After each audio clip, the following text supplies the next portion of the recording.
Assalamualaikum warahmatullahi ta'ala wabarakatuh. We are from group 7 that consists of 5 members and we will present on Power Root Company. First member is Nurabiatul Syafiqah binti Salim with number matrix 600313, Yusra binti Abdullah 600315, Ainun Nur Syakina binti Abdul Hadi 600260, Mi Zuraida Ishaq 600333, and the last one is Rita Lucy anak perempuan Arokiam 600343. Okay, the first of all of the name of this company is Power Root Berhad, and this company are located at number 1 Jalan Sri Plentong at 1750 Masai Johor. And the main business of Power Root is manufacturing and distribution of beverage products such as fast-moving consumer goods, and the performance of this company for the last 5 years are good because the revenue are quite maintained, which is above 300k or 300,000, and the profit are quite high during 2020, but in 2021 were average and almost same with the profit during 2019. In this company, they have 7 directors. First, Datuk Hau Se Sui, Datuk Wong Fui Boon, Mr. Si Tuan Po, Mr. Ong Keng Sui, Encik Azahar Baharudin, Datuk T Chu Keng, and the last one is Mr. Lo Jun Lee. And there are 2 chairmen in this company. First, Datuk Afifuddin bin Abdul Qadir, and the second one is Yang Amat Dipertua Tengku Datuk Setiaputra Al-Haj bin Tengku Azman Shah Al-Haj. Datuk Afifuddin was graduated from University Putra Malaysia with a Bachelor of Science in Agriculture business degree in 1979. He is also joined the Malaysian Industrial Development Authority (MIDA) in 1979 as a technical professional officer in the Industrial Studies Division. And Yang Amat Dipertua Tengku Datuk Setiaputra Al-Haj was appointed as the military aide-de-camp to His Royal Highness the Sultan of Selangor, and he entered the corporate world in 1995. He is also an independent non-executive director of the CME Group. And the last one, the external auditor of this company is Mr. Tan Teck Eng from KPMG PLT. Okay, in this slide, you'll see the auditor's comments on the financial statement and annual report. Okay, they have audited each department according to the auditing standard of Malaysia. Okay, they have found everything is according to the standard and according to the law. Okay, and the second slide here, you can see the directors who are also the shareholdings of the company. Okay, in this diagram, in this table, you can see the number of shares they have in percentage and also in numbers. Okay, this is the direct shares and indirect shares. The other slide where we can see is the profit and loss statement of the company, where we can find their annual net income for the year. Okay, and here is the summarize of the net income of the company and also the group for the 2020 and 2021, which is summarized for easier reference for everyone to see. Next, we can see the total of property, plant and equipment on the statements of cash flows for the year ended 31st March of 2021 as follows. There are 3 types of property, plant and equipment. The first one is recognition and measurement. Items of property, plant and equipment are measured at cost less any accumulated depreciation and any accumulated impairment losses. The borrowing costs are capitalized in accordance with the accounting policy on borrowing cost. The purchased software that is integral to the functionality of the related equipment is capitalized as part of that equipment. The gain or loss on disposal of an item of property, plant and equipment is determined by comparing the proceeds from disposal. The second one is subsequent cost. The cost of replacing a component of an item of property, plant, and equipment is recognized in the carrying amount of the item. The carrying amount of the replaced component is recognized to profit or loss. The cost of the day-to-day servicing of property, plant, and equipment are recognized in profit or loss as incurred. And the last one is depreciation. The estimate useful life for the current and comparative periods are as follows. Depreciation is based on the cost of an asset less its residual value. If a component has a useful life that is different from the remainder of the asset, then the component is depreciated separately.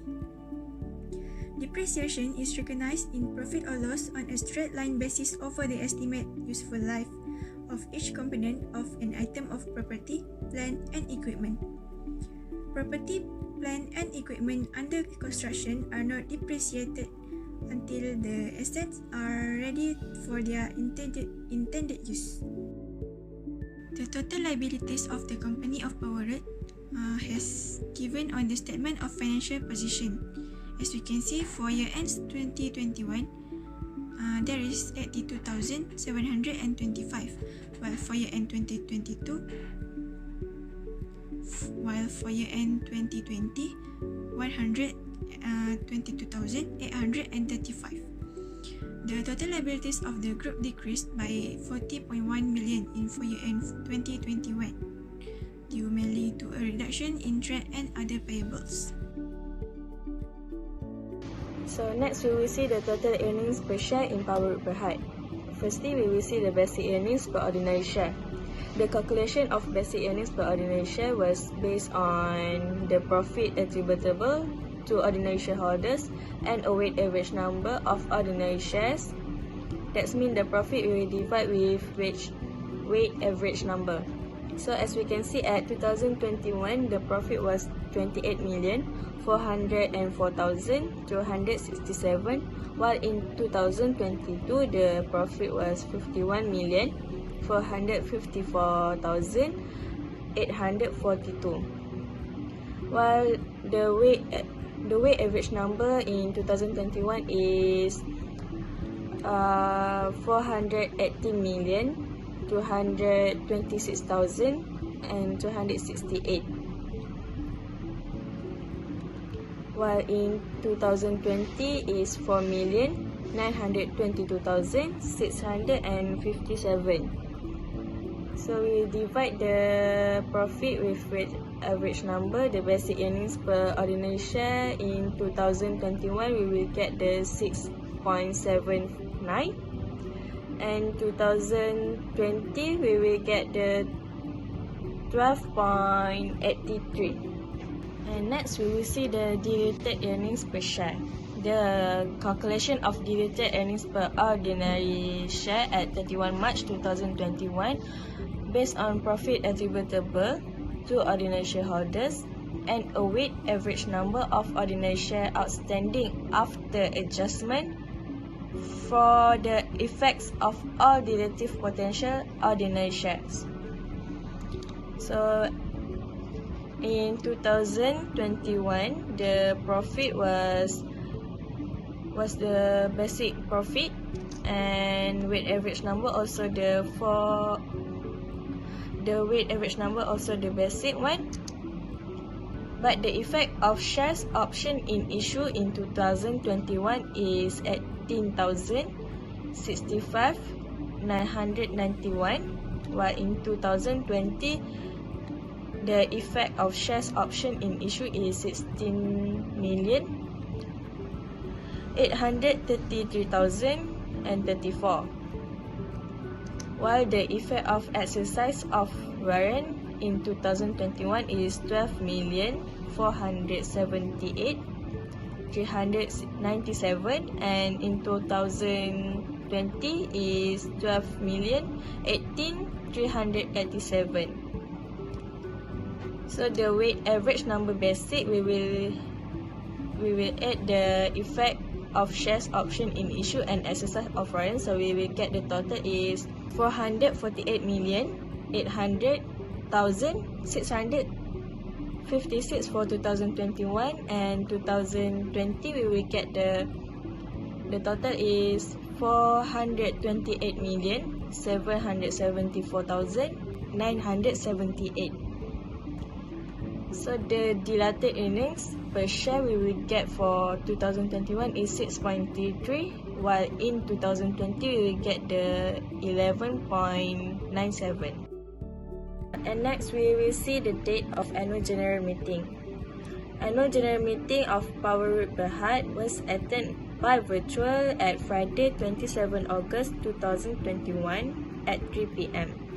The agenda for the meeting was, the firstly is ordinary business, second to see special business, next explanatory notes to ordinary business and explanatory notes to special business, and lastly is for the detail of individual who are standing for election as director.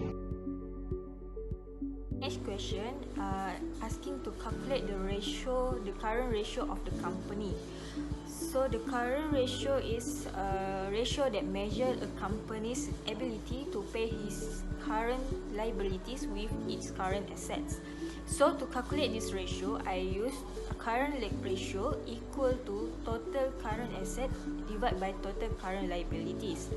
So to calculate this ratio, I refer to page 68 at annual report Power Roads, which is there's a balance sheet divided by two parts, group and company, but we only focus on company. So the current asset they show there is 89,250,142 ringgit, and the total current liabilities is 12,546,236 ringgit.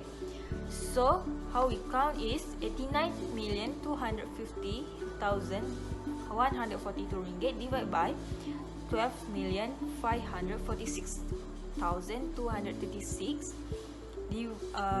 equal to 7.11. So basically, the larger the ratio of current assets to current liability, the more likely the company will be able to pay the bills when they come due. So for the next question is to calculate the percentage of company current asset to total asset. So for this question, to get percentage of company,